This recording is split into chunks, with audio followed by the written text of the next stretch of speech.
আসসালামু আলাইকুম।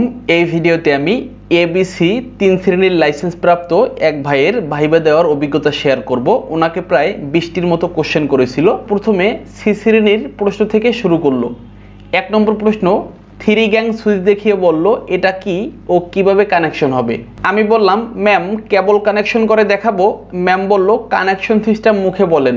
একটি সুইচের 2টি করে টার্মিনাল, 3টি সুইচের এক প্রান্ত কমন করে একটির সাথে ফেজ সংযোগ, আর প্রত্যেকটির আউটপুট থেকে লোডে লাইন যাবে।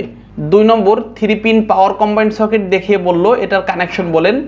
আমি বললাম প্রথমে সুইচের লাইন ইনপুট হবে, সুইচের আউটপুট থেকে সকেটে এন লেখা টার্মিনালে কানেকশন করতে হবে এবং এন লেখার জায়গায় নিউট্রাল কানেকশন করতে হবে, আর ই লেখার জায়গায় আর্থিং কানেকশন করতে হবে। ম্যাম বলল ঠিক আছে। এই 2টি ছিল সি শ্রেণীর প্রশ্ন। বি শ্রেণীর প্রশ্ন শুরু করলো। 3 নম্বর ডোল স্টার্টার দেখিয়ে বলল এটা কি। আমি বললাম মোটর ডাইরেক্ট অনলাইন স্টার্টার। 4 নম্বর ডোল স্টার্টার কোথায় ব্যবহার করা হয়। উত্তরে বললাম সিঙ্গেল ফেজ ও 3 ফেজ ইন্ডাকশন মোটরে ব্যবহার করা হয়। 5 নম্বরে ডোল স্টার্টারের কাজ কি। উত্তরে বললাম এটি মোটরের কন্ট্রোলিং ও সেফটির কাজে ব্যবহার করা হয়। 6 নম্বরে ম্যাগনেটিক কন্ডাক্টরের এনও এনসি দেখিয়ে বলল এগুলোর কাজ কি। উত্তরে বললাম এনও মানে হলো নর্মালি ওপেন, এনসি হলো নর্মালি ক্লোজ। এগুলো ম্যাগনেটিক কন্ডাক্টরের সাহায্যকারী টার্মিনাল, মোটর কন্ট্রোলিংয়ে ব্যবহার করা হয়। 7 নম্বর এরপরে বলল স্টার্ট সুইচ ও স্টপ সুইচের কোন টার্মিনাল কানেকশন করবেন। উত্তরে বললাম স্টার্ট সুইচের এনও টার্মিনাল কানেকশন করতে হবে এবং স্টপ সুইচের এনসি টার্মিনাল কানেকশন করতে হবে। 8 নম্বর ওভারলোড রিলে দেখিয়ে বলল কেন ব্যবহার করা হয়। উত্তরে বললাম এটি মোটরের নিরাপত্তার জন্য ব্যবহার করা হয়, অতিরিক্ত কারেন্টের হাত থেকে মোটরকে রক্ষা করে। 9 নম্বর ওভারলোড রিলের উপরে থাকা সাদা অংশ দেখিয়ে জিজ্ঞাসা করলো এটার নাম কি। উত্তরে বললাম ভেরিয়েবল নব, এর মাধ্যমে কারেন্ট সেটিং করা যায়। 10 নম্বর প্রশ্ন স্টার ডেল্টা স্টার্টার দেখিয়ে বলল কোনটা কিসের ম্যাগনেটিক কন্ডাক্টর।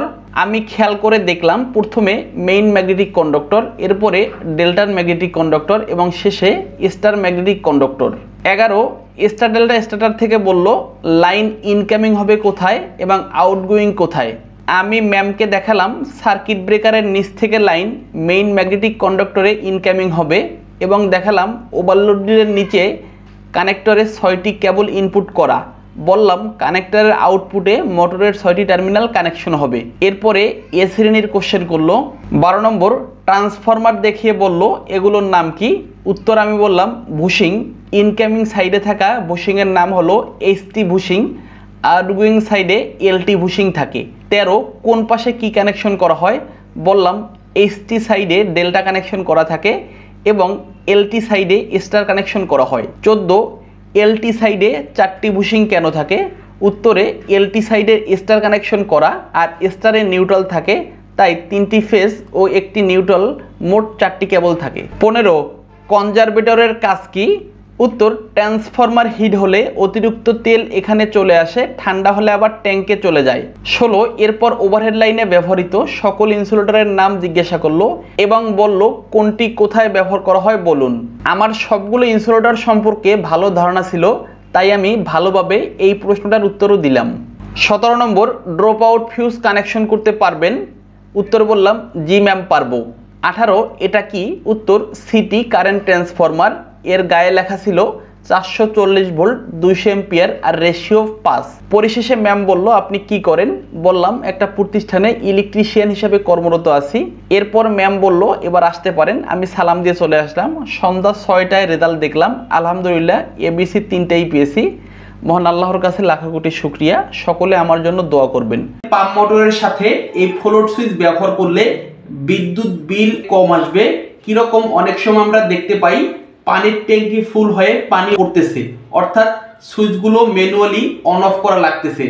যদি আপনারা এই ফ্লোট সুইচটি ব্যবহার করেন তাহলে আপনার পানির অপচয় হবে না।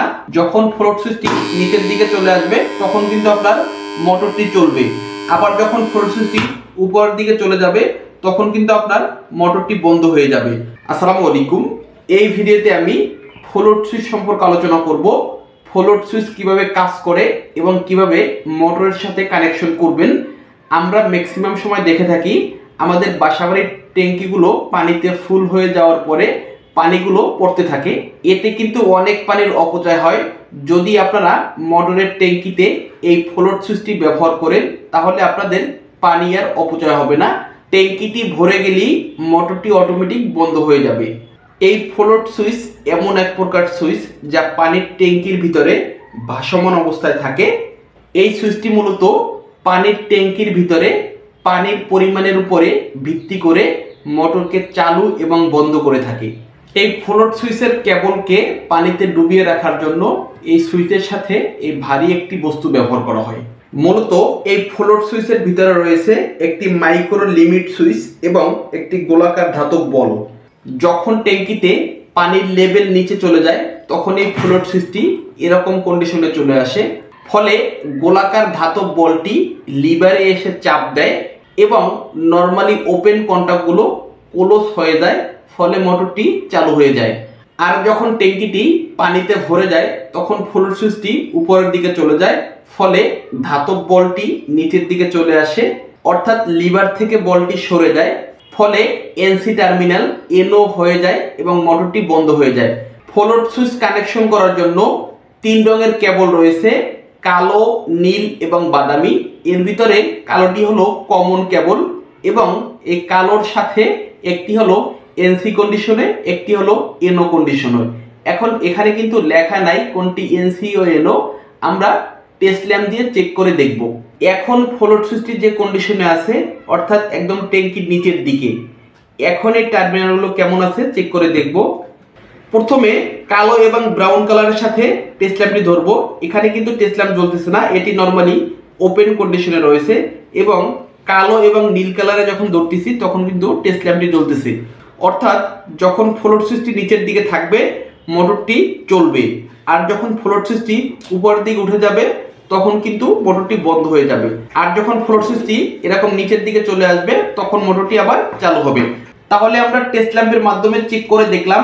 কালোটি হলো কমন কেবল, যখন ফ্লোট সুইচ নিচের দিকে থাকবে তখন কালোর সাথে নীলটি হবে এনসি কন্ডিশনে, আর ফ্লোট সুইচ যখন উপরের দিকে হয়ে যাবে তখন কালোর সাথে এনও কন্ডিশনে হবে।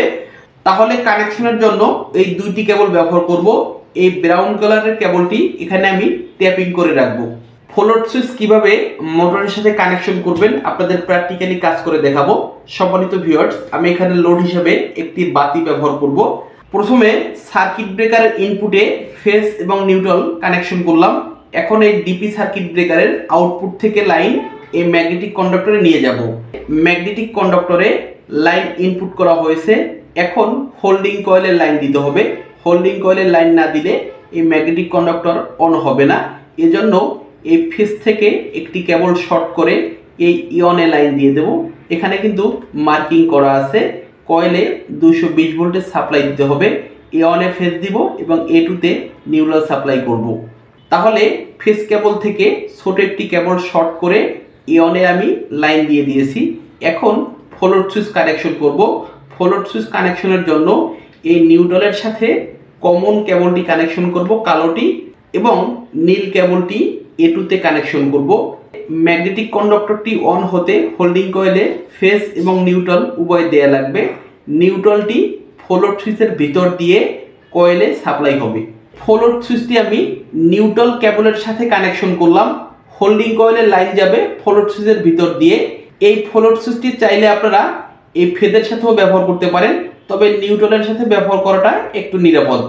আর এই ম্যাগনেটিক কন্ডাক্টরের আউটপুটের সাথে একটি হোল্ডার কানেকশন করে দিয়েছি। যখন আপনারা বাসাবাড়ির পাম্প মোটরের সাথে এটি ব্যবহার করবেন, এই আউটপুট থেকে ফেজ এবং নিউট্রাল নিয়ে মোটরে কানেকশন করে দিবেন, তাহলেই আপনাদের মোটর চলবে।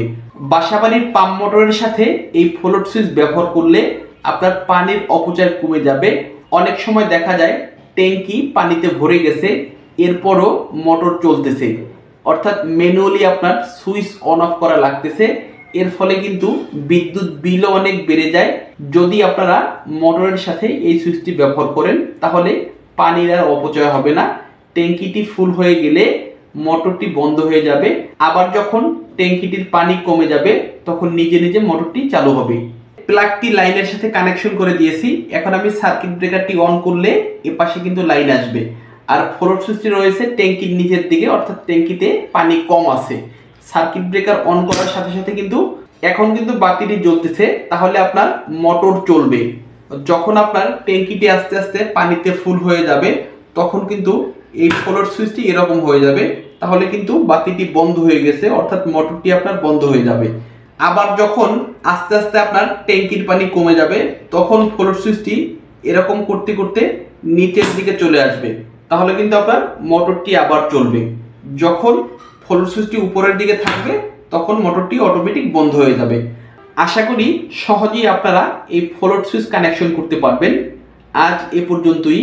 ভিডিওটি কেমন লাগলো কমেন্ট অবশ্যই জানাবেন। ধন্যবাদ সবাইকে। আসসালামু আলাইকুম।